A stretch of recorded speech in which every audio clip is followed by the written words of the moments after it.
kata Nabi? Maka kata para ulama menjelaskan hadis tersebut, umat muslim harus punya perhatian terhadap nilai Islam, terhadap syariat Islam, terhadap hukum agama. Bukan kita yang menghilangkannya. Ini kita yang tak suka dengan syariat Islam, kita yang tak suka dengan nilai agama. Ini akhir zaman. Sekarang ini Bapak Ibu, kita deklarasi saja sekarang, kita ini sudah mau masuk di akhir zaman.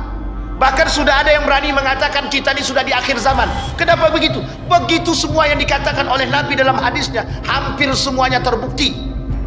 Hanya tinggal menunggu saja. Kalau kita tak bersiap, kalau kita tak mau mengakui diri kita, kalau kita tak mau istiqamah, habis kita yang ikut. Puji syukur kehadirat Allah dengan mengucapkan alhamdulillahi rabbil alamin. Berselawat kepada Nabi dengan mengucapkan Allahumma salli ala Muhammad wa ala ali Muhammad fil alamin innaka hamidum majid. Ya ayuhan nasu attaqu rabbakumul ladzi khalaqakum min nafsin wahidah wa khalaqa minha zawjaha wa batha minhuma rijalan katsiran wa nisaa'a wattaqullaha alladzi tasaaluna bihi wal arham innallaha kana 'alaikum raqiba. Wa qala Allah ta'ala ya ayyuhalladzina amanu taqullaha wa qulu qawlan sadida yuslih lakum a'malakum wa yaghfir lakum dhunubakum wa may yuti'illaha wa rasulahu faqad faza fawzan 'azima. Bapak Ibu sekalian yang berbahagia, mudah-mudahan di subuh hari ini Allah melimpahkan rahmat dan karunia-Nya kepada kita semua. Dan insya Allah kita yang hadir dan yang selalu istiqamah, mudah-mudahan Allah jaga istiqamah kita dan kita semua husnul khatimah, amin ya rabbal. Nabi berkata dalam hadisnya, dari hadis yang sangat populer di tengah kalangan umat muslim, man salaka tariqan yaltamisu fihi ilma sahhalallahu lahu tariqan ilal jannah. Yang senang nuntut ilmu, keluar dia dari rumah, berdoa dia kepada Allah, pasti Allah kabul kalau niatnya karena Allah. Dan kemudahan dia dalam mencari ilmu menjadi jalan yang mudah bagi dia untuk menempuh surga. Tapi hadis itu di dalam riwayat yang lain ada tambahannya. Ini hadis yang paling pendek sebenarnya, hadis yang pendeknya. Man salaka tariqan yaltamisu fiha ilma sahhalallahu lahu tariqan ilal jannah. Kalimat selanjutnya ada wa innal malaikata la tad'u ajnihataha ridan li talibil ilmi. Di sini kemudian para ulama berbeda pendapat. Sebenarnya bukan berbeda pendapat tapi tambahan hadis. Sesungguhnya malaikat itu sedang berada di atas dan mereka mengepakkan sayapnya, memberikan naungan kepada mereka yang menuntut ilmu. Makna ini oleh para ulama hadis ada dua. Kalau yang keluar dari rumah dia niat pergi sholat subuh, setelah sholat subuh dia niat i'tikaf, sekaligus dia niat untuk menuntut ilmu. Ketika dia keluar dari rumah tadi dia berdoa kepada Allah, diaminkan oleh malaikat, dikabulkan oleh Allah. Itu pertama. Tapi ada yang kedua, ada. Apa yang kedua? Yang kedua itu malaikat yang doakan, ya Allah, si fulan itu berangkat ke masjid karena Engkau dan dia nuntut ilmu karena dirimu ya Allah, maka penuhi segala hajatmu. Kata Allah, kabul insyaallah. Ini maknanya wa innal malaikata la tad'u ajnihataha ridan li talibil ilmi. Ternyata hadis ini belum sampai di situ. Wa innal anbiya la yarithu dinaran wala dirham walakin yarithul ilma.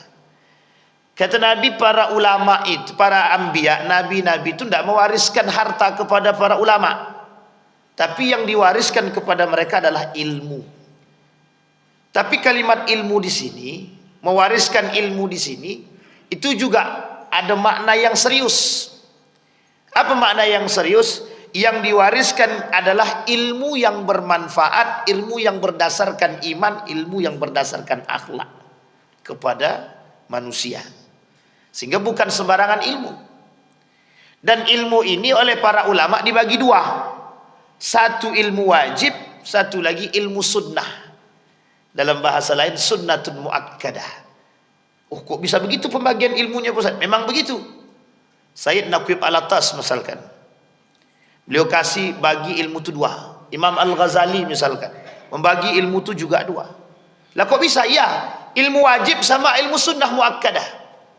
Lah ilmu wajib ni yang mana? Ilmu agama. Ilmu sunnah yang mana? Selain daripada ilmu agama, baik fisikanya, kimianya, biologinya, IPA, IPS-nya, dan ekonominya, tekniknya, kedokterannya, dan lain sebagainya. Itu sunnatun muakkadah. Loh, kok sunnah muakkadah maksudnya apa? Atau kata para ulama, fardu kifayah. Wajib, tapi kalau sudah banyak tak jadi wajib. Misal satu kampung tidak ada dokternya, maka hukum menuntut ilmu kedokteran bagi satu kampung tadi wajib.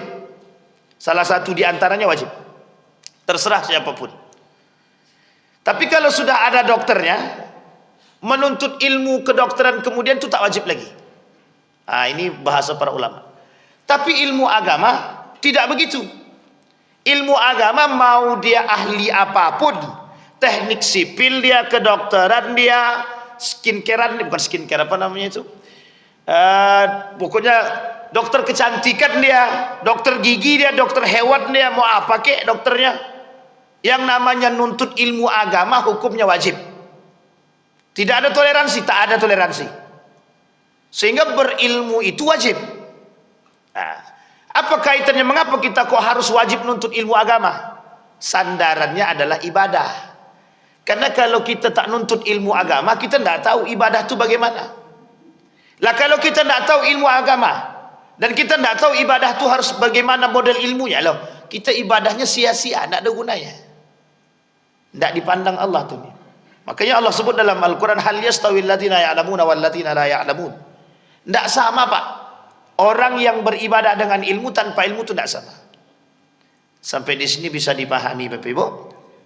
Maka hadis tadi lengkapnya begitu. Dijelasin tuh oleh Ustaz Adi Hidayat tentang hadis tersebut. Ternyata fadilah dan fadail, keutamaan orang yang menuntut ilmu itu berkah, bukan main. Imam Nawawi dalam kitabnya itu At-Tibyan fi Adab Hamalatul Quran itu, begitu seriusnya beliau menuliskan kalimat itu di dalam kitab tersebut. Saking pentingnya ilmu tadi. Bahkan Syekh Hasim Al-Ash'ari, penulis kitab Risalah Ahlus Sunnah wal Jamaah, dia menuliskan buku juga, Ta'addab qabla an tata'allam, gitu dia. Pentingnya ilmu itu jauh sekali. Ada namanya Imam Zarnuji, menuliskan buku judulnya Ta'limul Muta'allim. Saking pentingnya. Kenapa harus menuntut ilmu? Karena ternyata orang yang menuntut ilmu mampu membentuk karakter, mampu membentuk akhlak. Lah kalau dia berilmu tapi tak berakhlak, itu menjadi persoalan itu. Nanti masalah akhir zaman itu yang terakhir itu Pak. Makanya kata Imam Al-Ghazali, bodoh itu banyak definisinya. Bodoh itu banyak definisinya. Bodoh itu satu, orang yang memang tak mengerti. Ini masih dimaklumi, dia tak belajar. Tapi kata para ulama, tidak ada alasan hari ini mereka tidak mau belajar. Tidak ada alasan hari ini mereka tidak mau belajar agama. Kenapa? Setiap tempat ada. Zaman dulu mencari orang alim susah, harus datang ke sono jauh berkilo-kilo. Sekarang tidak, setiap tempat ada dai-nya, setiap tempat ada ustadznya, setiap tempat ada ulamanya. Jadi mudah sekarang. Jadi tidak ada alasan. Kita para ulama tidak ada alasan untuk tidak menuntut ilmu. Maka Bapak Ibu sekalian yang berbahagia, di Pekanbaru ini tradisi keilmuan seperti ini itu sudah banyak. Hampir setiap masjid ada. Bahkan Masjid Nurul Yakin itu setiap subuh, setiap maghrib. Zuhur tak ada lagi. Ada. Setiap subuh, setiap hari, 7 hari. Ada semua, subuh ada, maghrib ada. Itu tidak tahu kapan istirahatnya itu. Kalau kata abang kita nih, bahkan hari ini Idul Fitri, nanti malam sudah ada kajian. Itu nama, itu entah masjid apa namanya, kita tak tahu pula itu. Coba bayangkan, saking banyaknya Pak. Dan itu saya kira satu-satunya masjid di Indonesia itu yang kajiannya setiap hari dari subuh kemudian maghrib. Untung nggak ditambahnya zuhur. Kalau sempat ditambahnya zuhur, muntah-muntah jamaahnya mungkin Pak. Saking capeknya belajar mungkin. Tapi ini penting Pak, penting. Sebegitu seringnya kita belajar, masuk telinga kanan kadang tak masuk, keluar lagi telinga kanan gitu. Jadi tak masuk deh gitu. Nah Bapak Ibu sekalian yang berbahagia, setiap keilmuan dalam agama tersebut ada bidangnya masing-masing, dan para ulama membagi bidang-bidang tersebut. Ada yang fikih, kemudian ada yang tentang tauhid, ada yang hadis, ada yang Quran, ada yang bidang ini, ada yang bidang sirah, ada sejarah dan lain sebagainya. Setiap itu ada bidangnya masing-masing. Tapi di dalam persoalan hadis itu disampaikan oleh Nabi. Jadi Nabi berbicara tentang semua keilmuan itu dirangkum oleh para ulama. Sahih Bukhari dalam kitabnya Sahih Bukhari, Imam Muslim dalam kitabnya Imam Muslim Sahih Muslim, Sunan Ad-Darimi, Sunan Abi Daud, Ibnu Majah, Musnad Imam Ahmad. Mereka tuliskan Pak. Termasuk salah satunya adalah Sunan Abi Daud. Di dalam pembahasan kitab Sunan Abi Daud itu banyak persoalannya. Ada persoalan jinayat, ada persoalan pernikahan, ada persoalan waris. Ini termasuk ilmu waris. Ini ilmu yang dilupakan oleh umat muslim. Namanya ilmu mawaris. Ilmu waris ini wajib dipelajari dalam setiap keluarga, itu satu orang minimal harus ada ahli daripada waris. Karena kalau tidak ada ahli waris dalam satu rumah tangga, dipastikan dalam rumah tangga itu ketika pembagian warisnya terjadi miskomunikasi. Coba bayangkan. Jadi tidak main-main. Makanya kata para ulama, kata Syekh Naqib Al-Tasri, menuntut ilmu agama itu wajib. Menuntut ilmu agama wajib. Tapi uniknya, kata Nabi dalam riwayatnya, dalam hadisnya, kelak di akhir zaman itu kata Nabi, la taqumus sa'ah, tidak akan terjadi hari kiamat kata Nabi, hatta yasbutul jahlu bainan nas, sampai tersisa orang-orang jahil di antara umat muslim. Nah, ini yang dimaksud oleh Imam Al-Ghazali dalam kitabnya Ihya Ulumuddin. Orang bodoh itu terbagi. Satu orang yang tidak belajar, yang kedua orang yang tahu tapi tidak beriman, yang ketiga orang yang pura-pura tahu. Dia tak tahu tapi pura-pura tahu. Yang paling berbahaya yang paling terakhir itu. Nomor dua juga berbahaya, tapi yang paling berbahaya lagi yang terakhir. Sudah tidak berilmu, pura-pura berilmu, itu menyesatkan orang. Nah, di sini Bapak Ibu pentingnya ilmu itu di situ letaknya. Sehingga Imam Al-Ghazali dengan ilmu tadi serius banget Pak, sangat serius. Sangat serius. Para ulama itu memperhatikan tentang ilmu ini sangat serius. Sehingga kalau dulu Pak tradisi belajar tuh kayak gini, itu enak. Kalau sekarang tradisi belajar ini ya lumayanlah daripada tidak sama sekali. Karena kalau kita kaji tentang tradisi umat muslim zaman dahulu tentang belajar itu halakotnya, ya kayak gini Pak. Cuman tidak ada kursi, tidak pakai meja, duduk di lantai, kemudian pakai ya seperti biasa halakah. Nabi nyandar di pohon kurmanya. Imam Hasan Al-Basri itu kalau dia ngaji halakah seperti ini, di dalam masjid itu ada tiangnya. Nah tiang masjidnya sandar di situ. Sama seperti apa yang dilakukan oleh Nabi. Ali bin Abi Thalib dalam masjid dicari dinding masjid. Di mana dinding masjid? Dia nyandar di situ. Dia punya jamaah, dia ngaji di situ. Nah, begitulah seperti yang dilakukan hari ini. Nah, Bapak Ibu sekalian yang berbahagia, yang ingin kita bahas di subuh hari ini, karena saya lihat para asatidnya sudah banyak, kita coba kaji tentang sesuatu yang paling unik di muka bumi ini. Karena Bapak Ibu sekalian yang berbahagia, ada awal ada akhir. Ada awal pasti ada akhir. Apa maksudnya? Ketika bumi ini diciptakan oleh Allah, mesti Allah juga akan menciptakan akhirnya. Sama Pak, ketika manusia dihidupkan oleh Allah mesti ada masa matinya. Tapi yang uniknya adalah kita tidak kaji matinya Pak. Yang kita kaji akhir zamannya Pak. Karena kelak apa yang dikatakan oleh Nabi dalam hadisnya, dari sekian banyak hadis, itu semuanya pasti terbukti. Pasti terbukti. Tidak ada yang tidak terbukti Pak. Sampai Nabi kata, kelak di akhir zaman itu akan banyak orang bodoh, kata Nabi. Diangkat ilmu itu Pak. Yurfa'ul ilmu wa yathbutul jahlu, kata Nabi. Ilmu diangkat, tersisa orang bodoh, kata Nabi. Orang bodoh ini oleh para ulama dijelaskan. Ternyata yang bodoh di sini itu bukan jahiliyah dahulu, bukan. Orang bodoh yang di akhir zaman, kata Nabi, berilmu tapi tak gunakan ilmunya. Berilmu tapi digunakan untuk menyesatkan. Berilmu tapi bukan beriman. Berilmu tapi mohon maaf tidak digunakan untuk kebaikan. Berilmu tapi digunakan untuk mencari kepentingan. Dan ada yang lebih berbahaya kata Nabi, tidak berilmu ngaku berilmu. Nah, ini yang paling terjadi. Nah, Bapak Ibu sekalian yang berbahagia, hari ini kondisi kita seperti itu. Nabi dengan hadisnya, dengan perkataannya, hari ini terbukti. 1400 tahun yang lalu Nabi ngomongnya 1400 tahun yang lalu. Dibuktikannya kapan? Hari ini. Banyak orang berilmu tapi tidak berakhlak dan beriman. Banyak orang berilmu tapi tak sejalan dengan apa yang dikatakan. Banyak orang berilmu tapi kok makin bodoh, bukan makin cerdas. Ini konteksnya negatif. Negatif. Kenapa kok bisa begitu? Karena ada urusan kepentingan. Orang berilmu bisa jadi bodoh karena ada kepentingan. Coba kalau tidak ada kepentingan, makin cerdas dia, Pak. Tapi karena ilmunya tadi mohon maaf, ada unsur kepentingan, bisa tunduk ilmu ini karena ada kepentingan tadi. Artinya apa bahasa sederhananya? Ilmunya dibeli. Ilmunya dibeli. Udah, tidak usah ngomong. Sehingga tidak bisa ngomong lagi, Pak. Ilmunya yang harus keluar tak jadi keluar. Kenapa tak jadi keluar? Sudah disodorkan dulu. Mau diam enggak? Atau dimanfaatkan. Kita ambil contoh misal. Ada orang ahli fatwa. Kami ini jualan susu sapi formalin. Kira-kira hukumnya halal apa haram? Haram, Pak. Tapi bisa jadi halal. Bisa. Kapan? Kalau disodorin duit. Itu terjadi, bukan tak terjadi. Makanya mohon maaf, kita butuh kecerdasan di akhir zaman itu, Pak. Kecerdasan dengan iman. Kalau tidak dengan iman tak bisa. Susu yang seharusnya bisa, mohon maaf ya, bisa menyehatkan kita, tapi karena dicampur dengan formalin, mati bisa. Itu dibuatnya.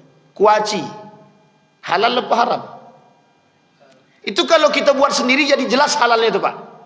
Jelas halalnya kalau kita buat sendiri. Tapi kalau dicampur dengan minyak babi, halal apa haram? Sekarang pertanyaannya, Bapak Ibu tahu enggak kalau itu dicampur dengan minyak babi? Kan enggak tahu.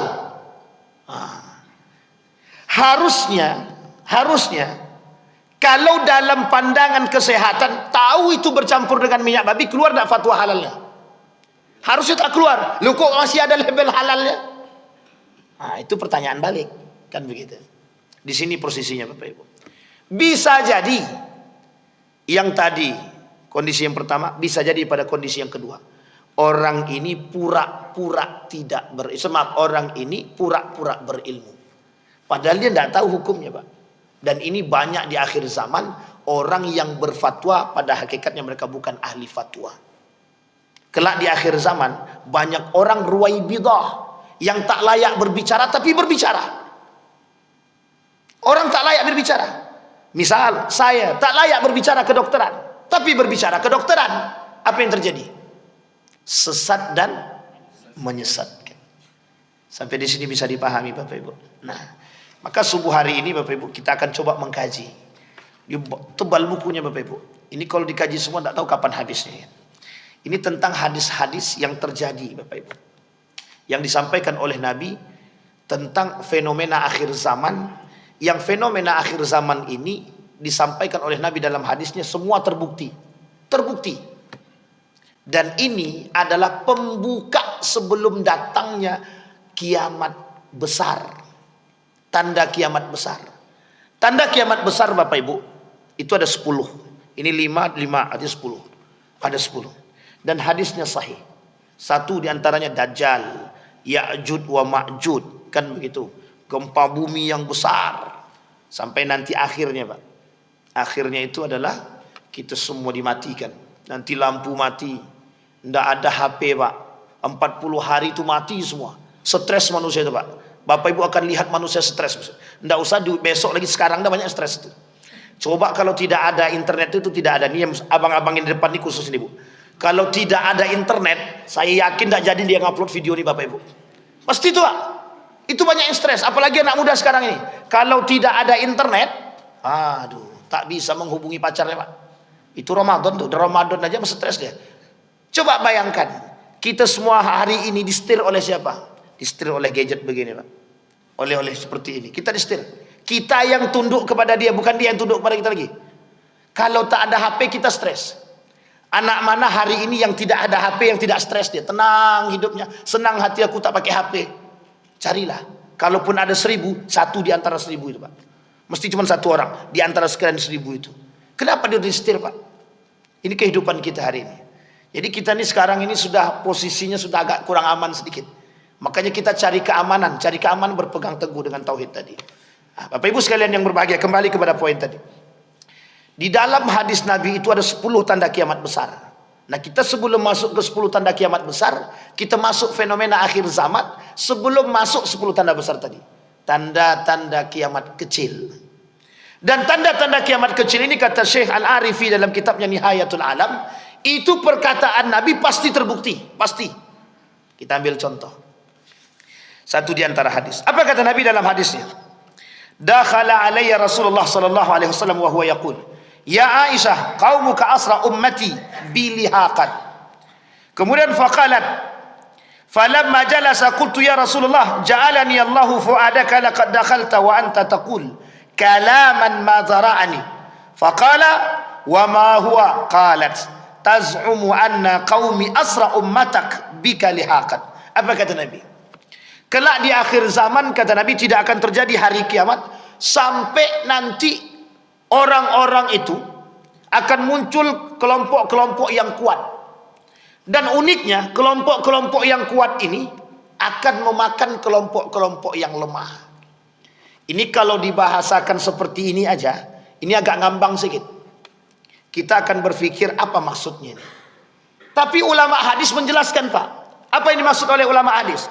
Kelak akan muncul manusia-manusia yang kaya, yang rakus, yang kuat dengan kekayaannya, yang kuat dengan badannya, yang kuat dengan posisinya. Dan tujuan mereka apa? Memakan kelompok-kelompok yang lain. Bahasa lainnya Pak, menindas. Sudah terbukti atau belum? Bapak-bapak sebelah kanan bilang sudah, kata dia. Ini agak pengalaman sedikit kan. Sudah terbukti belum ibu-ibu? Sekarang saya tanya ibu-ibu nih, bapak-bapak dan ibu-ibu saya tanya. Kalau ada orang punya duit, dan punya kekuasaan, punya jabatan misalnya. Kira-kira orang itu bagaimana model jalannya? Model jalannya dulu. Model jalannya dulu. Gimana? Tegap ya? Tegap. Ada alasan enggak tuh? Apa alasannya? Banyak duit. Punya duit, punya kekuasaan. Kira-kira lebih banyak mana? Orang yang punya duit dan kekuasaan ini yang mencium tangan orang tak berduit, atau orang tak berduit mencium tangan orang berduit? Ibu-ibu belakang yang jawab. Coba bayangkan Pak. Dan ini penting untuk dipahami. Saya kasih ilustrasi sederhana Bapak Ibu. Saya kasih ilustrasi sederhana. Ini karakter soalnya. Jadi Bapak Ibu sekarang ini di tengah umat manusia hari ini tuh, orang berduit itu penguasa. Orang berduit itu penguasa. Jadi kalau tidak punya duit, itu jelas mereka anggap sebagai apa? Kalau bukan biasa-biasa saja. Kalau biasa-biasa saja masih mending Bapak Ibu. Orang tak berduit itu dianggap sebagai mohon maaf, pembantu. Karena dia merasa punya duit, dia bisa suruh orang suka-suka hatinya. Anda kan butuh duit saya, kerjakan apa yang saya perintahkan. Karena butuh mau tak mau Pak. Karena butuh mau tak mau dia buat. Mau halal ke, mau haram ke, mau apa ke, kita nggak tahu. Dan ini Pak, mohon maaf ya, orang penguasa, orang yang berduit dan merasa kuat dengan yang dia miliki, dia mampu menindas siapapun yang dia mau. Dan ini sekarang yang terjadi. Orang punya duit, punya kekuasaan, dia bisa beli hukum. Yang terjadi apa? Yang punya hukum, yang salah tapi berduit bisa benar. Yang salah karena dia punya duit bisa betul. Apalagi kalau dia punya duit, punya kekuasaan.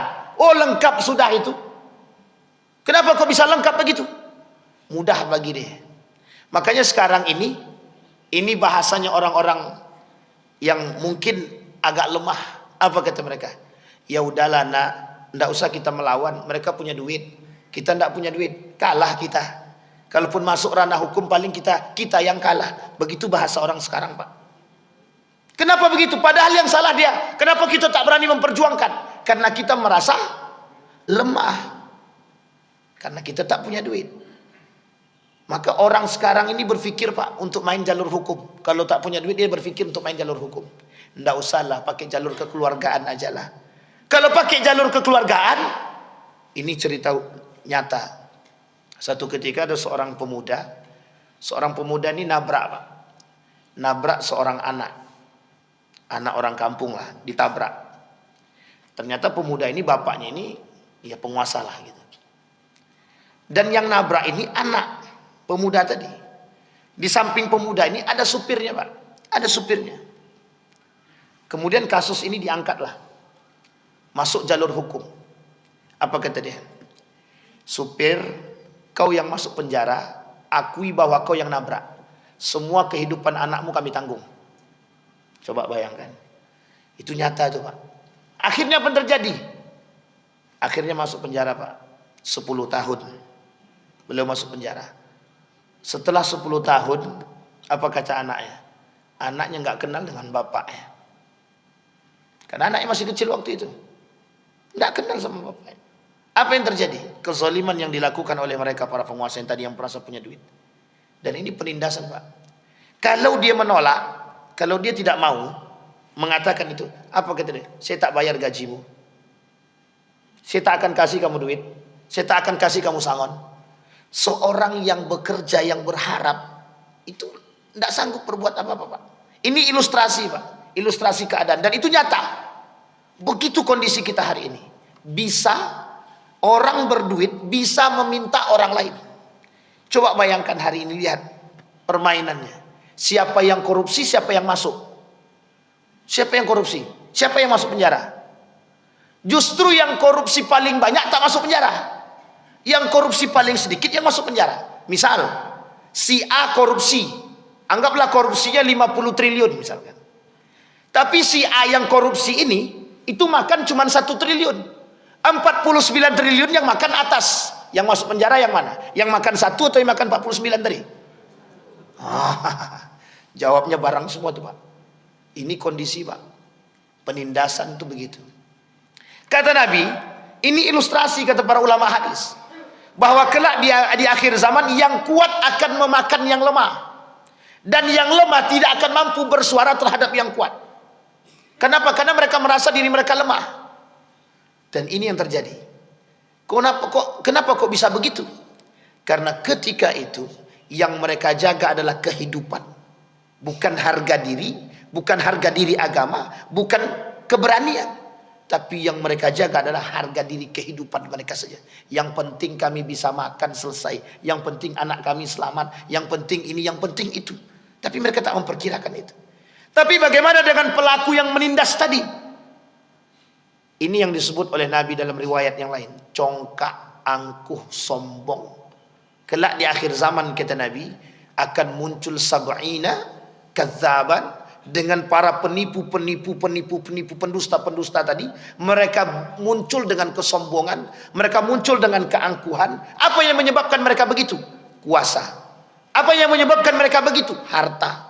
Apa yang menyebabkan mereka melakukan perbuatan demikian? Karena mereka cinta terhadap dunia. Sekarang sudah bisa kelihatan bagaimana mulianya orang kaya. Tak, mohon maaf, bukan muslim dia, kaya dia, jadi donatur masjid, dia masuk ke masjid dicium tangan itu, Pak. Serius, Pak. Oh, meskipun si anu itu tidak Islam, tapi dia donatur itu, Ustaz. Donatur masjid kami dia. Mau donatur kayak dia, sebaik-baik apapun dia kafir, mati masuk neraka dia. Wah, ini penting untuk Pak. Penting untuk dipahami Bapak Ibu. Jangan tertipu, Pak. Jangan tertipu. Sebaik-baik apapun orang kafir, sebaik apapun, mati masuk neraka. Seburuk-buruk apapun orang muslim, kalau mati dia tak mati dalam keadaan kafir, mati masuk surga. Sampai di sini paham Bapak Ibu? Seburuk-buruknya muslim. Jadi jangan, Pak, ini ada penyakit di tengah umat manusia, umat muslim hari ini. Lebih baik kami masuk rumah sakit orang kafir daripada rumah sakit orang muslim lagi. Ini penyakit nih, penyakit. Kami Ustaz sekolahkan anak di tempat sekolah Islam, kacau. Akhlaknya kacau. Manajemennya kacau. Tapi kami masukkan anak kami di sekolah kafir tuh aman dia Ustaz. Pintar dia, cerdas dia. Bagus bahasa Inggrisnya. Ini orang yang sudah termakan air itu. Air kekafiran. Jadi kenapa? Dia puji terus Pak. Ini munafik namanya. Orang seperti ini munafik. Jadi kalau ada orang yang memuji orang kafir ketimbang orang muslim, dalam segi apapun, itu munafik itu. Iyalah jelas, orang non muslim ini, orang kafir ini, bagus sarananya Pak Ustaz. Sebagus apapun, sebaik apapun, mau Bapak puji bentuk apapun, mati pasti masuk neraka. Tidak bisa Pak. Ya Allah, tempat itu tempat aku berbuat, ya Allah, dia baik sama keluargaku, dia penyelamat nyawanya. Mati masuk neraka tuh. Sama yang memuji sekali.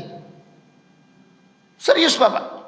Tapi kalau seburuk-buruknya muslim sekalipun, kalau dia tak mati dalam keadaan kafir ataupun syirik, sebelum dia bertobat kepada Allah, mati dia atau bertobat dia kepada Allah, mati dia tetap masuk surga. Coba bayangkan.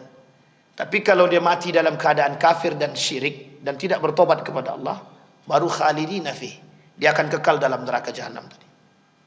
Sampai di sini bisa dipahami Bapak Ibu? Baik, ini kondisi. Maka Bapak Ibu, apa yang terbaik bagi kita? Bapak Ibu sekalian yang berbahagia, jangan pernah merasa lemah. Harta, kekuasaan itu tidak lama umurnya Pak. Harus dilawan dengan keimanan. Jangan pernah goyangkan harga diri, agama, hanya karena persoalan yang sederhana Pak. Jangan korbankan agama, jangan korbankan harga diri, jangan korbankan keimanan hanya karena persoalan dunia. Allah tak pengen Pak. Gak mau Allah. Meskipun kalau kaitannya dengan nyawa, itu dibenarkan. Kaitannya dengan nyawa. Ini tidak ada kaitannya dengan nyawa, tidak akan mati juga. Harus berpegang teguh. Nah yang seperti ini kata Nabi kelak di akhir zaman hilang. Dia akan sedikit demi sedikit hilang dari tubuh umat mukmin tadi. Sehingga mereka nyaman dengan kelemahan mereka. Mereka nyaman dengan diri mereka. Kenapa? Karena mereka berpikir saja, kami cari aman saja. Nah, sekarang saya tanya Bapak Ibu, orang mukmin sekarang lebih banyak mencari aman atau melawan? Cari aman atau melawan? Nampak orang melakukan kemungkaran di depan, diam saja tuh. Yang penting keluarga aku tak melakukan kemungkaran. Yang penting aku tidak. Mau yang lain lantak, terserah kata dia. Betul apa salah? Coba. Kenapa kita tak berani melawan kemungkaran? Karena kita berpikir dalam diri kita, yang penting kami aman. Yang penting saya tidak. Biarlah mereka tapi saya tidak. Nampak tukang jual ayam yang melakukan kecurangan, disuntiknya ayam tuh pakai obat suntik begitu. Ada obat suntik yang tidak dibenarkan itu. Cepat dia, hari ini disuntik, besok pagi langsung besar dia. Itu ada, bukan tidak ada, ada. Dijual lah ayam tersebut. Nampak tahu dia. Kalau dikasih tahu nanti bermasalah, tak dikasih tahu itu dosa. Pertanyaannya, Bapak Ibu pilih yang mana? Mau kasih tahu atau tak kasih tahu? Kalau atuk sebelah ini katanya kasih tahu, ini semangat berarti itu, mantap tuh. Tapi kalau tak dikasih tahu, berarti kita sedang apa? Bekerja sama dengan mereka. Tapi kami tak tahu menahu Pak Ustaz. Iya, tapi sudah nampak. Kalau sudah nampak, tahu berbuat dia jelas perbuatan salah, kita tidak menegur, kita yang berdosa. Coba bayangkan, nampak tetangga, mohon maaf ya, laki-laki datang ke rumah itu bolak-balik, rupanya perempuan itu janda. Tak berani Pak RT, Pak RW menegur. Pak RT, Pak RW ini besok di akhirat harus bertanggung jawab tuh. RT, RW, kau lihat tak tetangga janda yang sering datang laki-laki itu bolak-balik? Lihat, kenapa tak kau tegur? Jawaban RT, aku tak berani. RT-nya masuk dalam neraka tuh.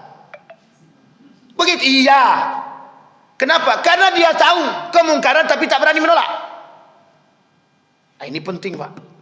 Inilah kenapa yang diangkat jiwa-jiwa seperti ini, Pak, oleh di dalam diri para sahabat, itu tidak ada satupun yang bisa menandingi sampai hari ini. Karena sahabat itu yang terbaik. Yang terbaik, Pak. Sahabat nampak satu kemungkaran langsung ditegur. Kita 100 kemungkaran pun nampak takkan kita tegur, Pak. Apa alasannya?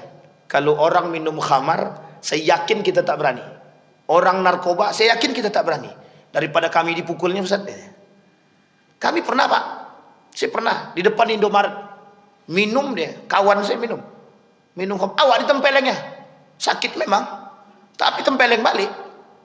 Artinya berantem, Pak. Cuman karena kita agak rame, dia sendirian, menang kita. Tapi kalau dia rame awak sendiri, kabur juga kan, Pak. Yang penting berani dulu. Nah, ini penting, Pak. Coba kita ambil contoh misalkan begal, geng motor dan lain sebagainya. Kasus itu di mana-mana, Pak. Di mana-mana. Dulu waktu di Jogja itu, Pak, ada namanya kliti. Tak kliti itu apa namanya? Itu bukan bikin rusuh terus itu. Karena setiap malam dia keliling bawa samurai, cerulit, apa namanya? Cerulit. Nah, itulah pokoknya. Ya itulah pokoknya yang begitulah. Itu tiap malam, Pak. Habis minum mereka keliling. Dulu. Kerjaannya apa? Cari iseng, Pak. Jadi bunuh orang itu iseng. Itu enaknya, Pak. Bunuh orang itu iseng. Tapi mohon maaf, itu kan kita, kalau kita tak punya nyali besar, Pak, jangan coba-coba. Kalau kita tidak punya nyali besar, jangan coba-coba, Pak. Itu yang banyak mati ketika itu, yang banyak masuk rumah sakit, termasuk kawan saya pribadi. Kawan kami memang tidak satu kos, tapi satu angkatan itu kena. Malam dia pulang jam 10 malam. Sayangnya dia lewat di tempat yang agak sunyi itu. Dan itu sudah terbaring di ring road itu. Untung cepatnya ada yang kabari. Bisa kita langsung bawa ke rumah sakit. Itu dalam masuk pisau dalam badannya itu. Tapi coba apa yang mereka lakukan? Itu kemungkaran, Pak. Kemungkaran. Nah, yang kayak gini harus kita lawan. Tidak bisa itu didiamkan, tidak bisa. Karena kemungkaran itu merajalela. Nah, kembali kepada poin tadi. Kenapa bisa begitu? Kenapa bisa kelak di akhir zaman ada orang kuat bisa menindas orang lemah? Karena orang lemah itu diam. Karena orang yang lemah ini tidak mampu dan tak sanggup berbuat. Yang ketiga, orang lemah ini sendiri. Coba kalau yang lemah ini beramai-ramai. Rame-rame, Pak. Maka orang yang tadi merasa kuat pun itu tak akan sanggup, Pak. Kita sekarang begitu. Kenapa negara-negara yang tak suka dengan kita ini, kenapa mereka kuat? Padahal mereka sedikit, Pak, minoritas. Tapi kenapa mereka kuat? Karena kita yang takut. Kenapa takut kita? Karena kita tak bersatu. Kenapa kita tak bersatu? Karena setiap orang di antara kita memikirkan diri masing-masing. Apa penyakitnya? Yang penting bukan aku. Apa penyakitnya? Ya udahlah, ibadahkan masing-masing. Tidak bisa begitu, Pak. Kunto Wijoyo bilang, udah nggak zamannya manusia berpikir iman sendiri. Namanya social piety. Harusnya sekarang itu beriman berjamaah. Iman berjamaah. Sama-sama. Satu di antara yang lain saling mengingatkan. Kata Nabi, tidak akan terjadi hari kiamat sampai hilang sifat perhatian antara satu muslim dengan muslim yang lain. Dan itu terjadi hari ini. Setiap muslim hari ini hanya berpikir tentang ibadah dia sendiri-sendiri. Ini saya kasih contoh. Paling nampak ketika berangkat umroh. Apa yang ditanamkan dalam benak setiap orang yang berangkat umroh. Kami berangkat umroh pengen ibadah. Betul apa tidak? Tapi sampai di sono Bapak Ibu, mereka memang pengen ibadah ke masjid. Sehingga ketika di sekitar mereka ada yang tak mampu, yang sakit, mereka tidak mau urus. Kau ini mengganggu ibadah kami aja. Kau cari aja lah ke rumah sakit kayak di mana, biar kami nggak terganggu ibadahnya. Bapak Ibu, saya katakan hari ini, orang yang seperti ini itu adalah ciri khas. Orang yang seperti ini ibadahnya tidak bermanfaat. Hablum minallahnya bagus, hablum minan nasnya buruk, tidak bisa masuk surga. Yang bisa masuk surga atau apa? Imbang dua-duanya. Hablum minan nasnya baik, hablum minallahnya buruk, tak masuk surga. Hablum minallahnya baik, tapi hablum minan nasnya rusak, tidak masuk surga. Karena syarat masuk surga itu tidak ada satu hati pun, tidak ada satu jiwa pun yang tersakiti. Jadi Bapak Ibu, kalau masih ada yang tersakiti di bulan Ramadan ini, siapapun tetangga yang sakit hati sama kita, samperin Pak. Daripada tidak ada gunanya puasa kita, kalau kita yang menyakiti. Tapi kalau kita yang disakiti, cepat-cepat keluarkan kalimat maaf untuk mereka sekalipun mereka belum datang kepada kita. Kenapa demikian? Daripada puasa mereka tidak bermanfaat. Karena orang yang melakukan kezaliman terhadap siapapun umat manusianya, satu orang saja, itu amal ibadahnya tidak Allah terima. Pertanggungjawabannya harus di dunia. Yang kedua, dalam puasa Allah tidak mau terima amal ibadahnya, namanya muhbitat. Allah hapus semua amal ibadahnya di hari tersebut. Tapi kalau selama itu dia tidak bertegur sapa, selama itu dia menyakiti orang selama 30 hari, maka selama 30 hari puasa yang tidak diterima oleh Allah. Sayang apa tak sayang? Rugi apa tak rugi? Itu yang terjadi. Baik, itu yang pertama. Itu baru hadis pertama nih Bapak Ibu. Kemudian hadis yang kedua. Kata Nabi dalam hadisnya, anna Rasulullah sallallahu alaihi wasallam qala, la yantaqidna ural Islam urwatan urwatan, fa kullama intaqadat urwatan tatabbatha an-nas billati talih, wa awwalahunna naqdul hukmi wa akhiruhunna as-salah. Kata Nabi, kelak di akhir zaman akan muncul orang-orang tidak mau berhukum dengan hukum yang Allah turunkan bagi mereka. Ini poin penting. Tapi mereka justru mengambil hukum dari yang bukan atau selain daripada agama. Itu yang pertama. Yang kedua, kelak di akhir zaman hukum Allah ini akan hilang, Allah akan tarik sedikit demi sedikit syariatnya. Yang ketiga, kata Nabi, kelak yang akan hilang dari umat mukmin adalah, yang terakhir hilang dari umat muslim adalah salat. Ada 3 poin. Poin pertama, hari ini kita lihat berapa banyak faktor hukum adat dan undang-undang lebih tinggi daripada hukum agama. Berapa banyak? Karena itu sandaran Ustaz. Betul. Baik, kita kesampingkan undang-undang nih. Sekarang kita masukkan hukum adat.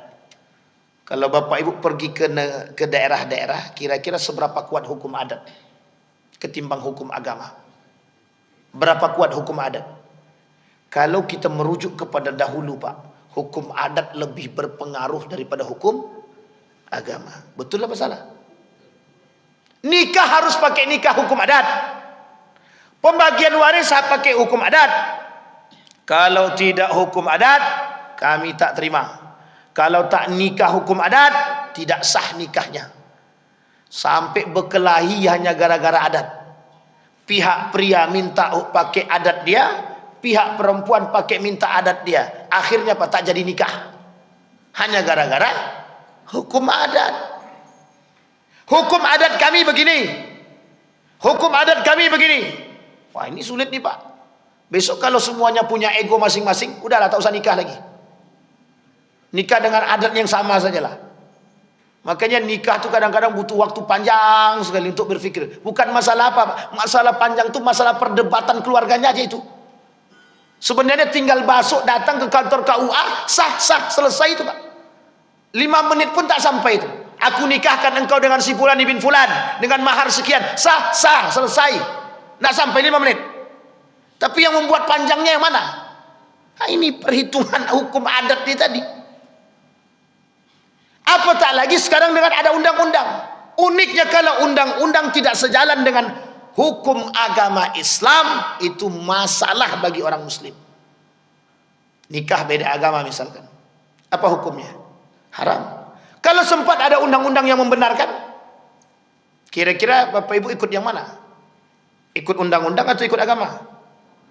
Iya, sekarang sudah nikah semua, makanya bilang hukum agama. Coba kalau belum nikah. Nah, ini persoalan. Ini persoalan Bapak Ibu. Makanya Bapak Ibu, Islam punya syariat. Islam punya undang-undang, Islam punya hukum. Orang mencuri, kenapa? Maka Bapak Ibu saya sampaikan di sini. Saya sangat-sangat setuju sekali para koruptor itu ditembak mati. Betul katanya belakang nih. Ini karena habis baca berita nih, Pertamina nih 968 triliun. Coba bayangkan 1 triliun aja bisa menghidupkan 1000 orang.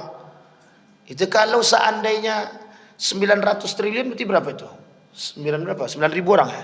Akan lumayan tuh. 1 triliun berarti kalau 900 berapa itu? 900. Jadi lebih lah pokoknya itu. Entah berapa juta nggak tahu kita kan. Coba bayangkan Pak. Ini 968 triliun Pak. Saya kira yang makan enggak satu orang itu. Berjamaah. Kalau 1 orang yang makan itu kayaknya entah 10 turunan nggak selesai-selesai itu duitnya. Kita tidak kembali ke sana Pak. Sekarang kita kembalikan poinnya. Maka saya bilang begini. Kenapa hukum Islam tidak bisa diterapkan? Ada alasan, ada Pak. Ada alasan. Karena kalau hukum Islam ini diterapkan, banyak orang tak akan melakukan kezoliman. Makanya mohon maaf di Saudi sendiri, itu hukum potong tangan itu tidak langsung sekarang. Pakai hak asasi manusia. Misal. Kalau ini kan Bang Amir, kita anggap yang di sana Bang Amar. Bang Amar maling Pak, maling. Kalau dulu Pak, maling dia langsung ambil, tangkap, ketahuan, dibawa ke Masjid Qisas di hari Jumat langsung dikisos. Langsung dipotong tangannya itu Pak. Tapi sekarang tak. Panggil dulu orang tuanya. Bu, anak ibu, anak bapak ini mencuri. Tolong diajarkan ya. Tolong dinasihati. Oke, selesai. Namanya SP1. Buat lagi dia, panggil Pak SP2. Sudah 3 kali buat, baru dipotong tangannya. Itu pun ada standarnya. Kalau cuma 100 rial, enggak potong tangan. Nah, di atas 1000 rial baru potong tangan. Enggak bisa main potong aja. Kenapa? Sudah masuk namanya hak asasi manusia. HAM. Ini penting untuk dipahami. Jadi itu enggak bisa Pak. Kalau sempat di Indonesia dibuat begitu, setiap para koruptor yang 100 juta ke bawah, anggaplah 10 juta gitu. 10 juta ke atas, potong tangan. Tidak ada besok yang korupsi itu, tidak ada. Takut dia. Korupsi 10 juta potong tangan. Kemudian korupsi lagi potong kaki. Kemudian korupsi lagi potong tangan kiri. Korupsi lagi potong kaki kanan. Habis. Nah, ini uniknya Pak, mohon maaf. Ini kalau didiamkan begini, itu korupsi itu tradisi. Tahu Bapak Ibu tradisi? Suap itu tradisi. Korupsi itu tradisi. Kenapa kok tradisi? Loh karena didiamkan.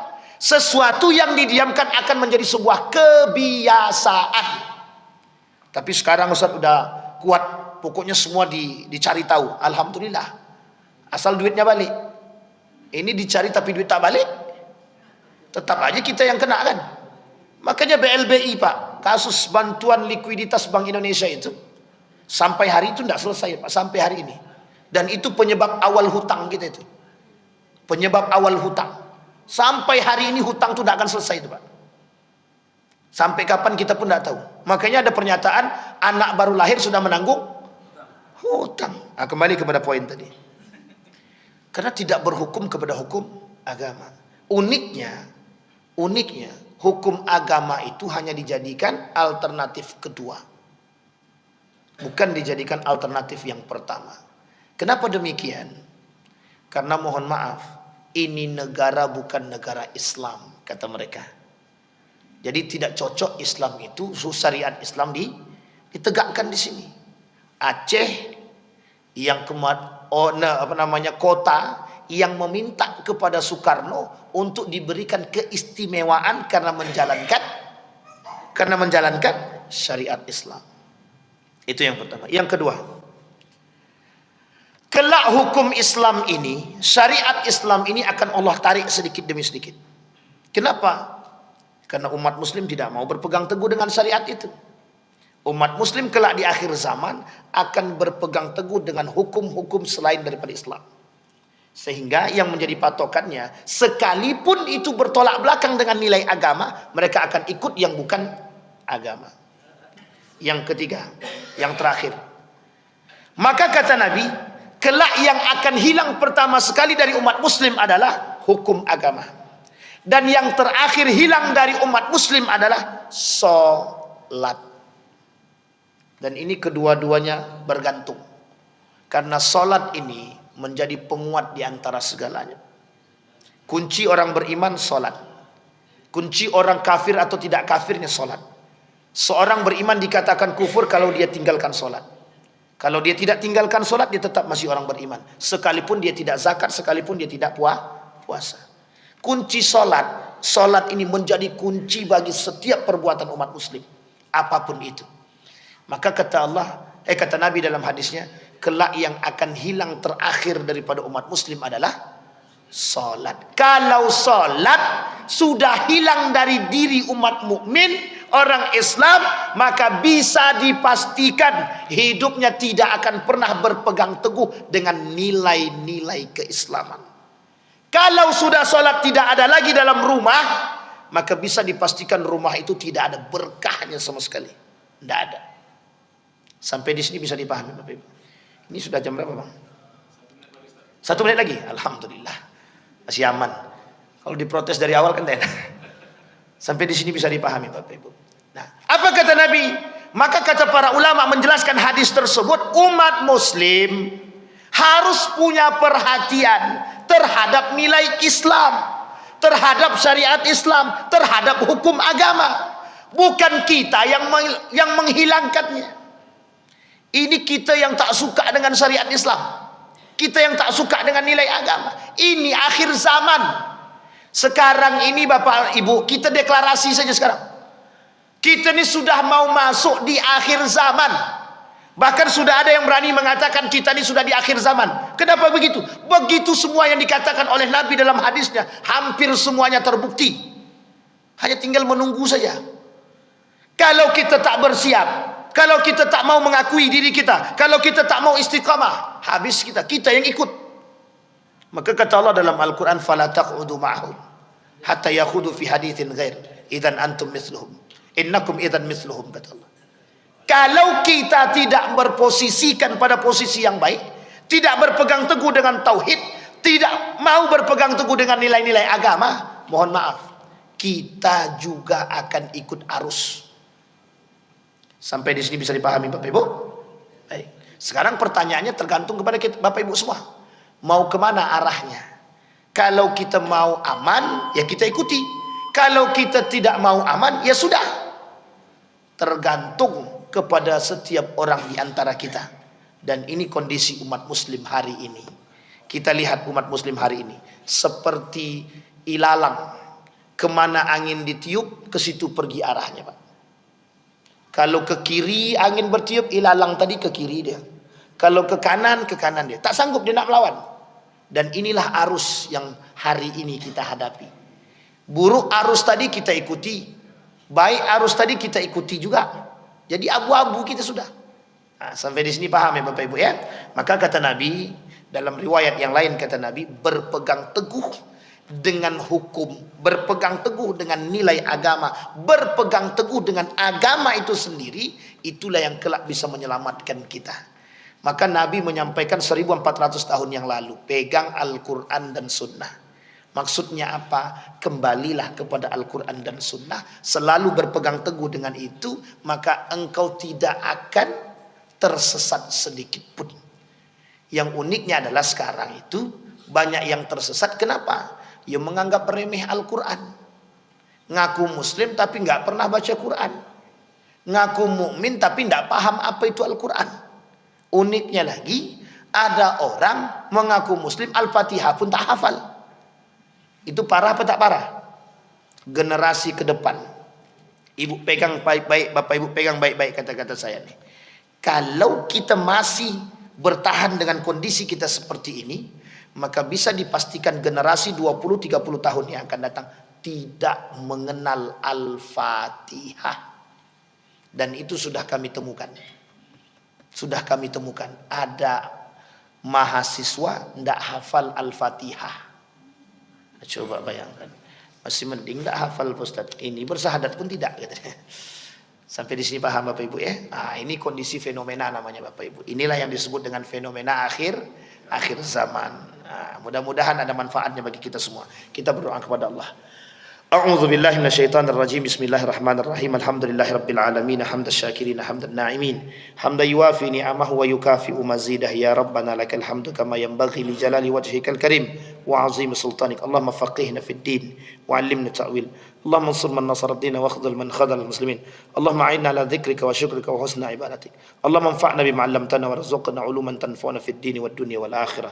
Allahumma ij'al tajammu'ana tajammu'an marhumah waj'al tafarruqana min ba'dihi tafarruqan ma'suma. Rabbana zalamna anfusana wa illam taghfir lana wa tarhamna lanakunanna minal khasirin.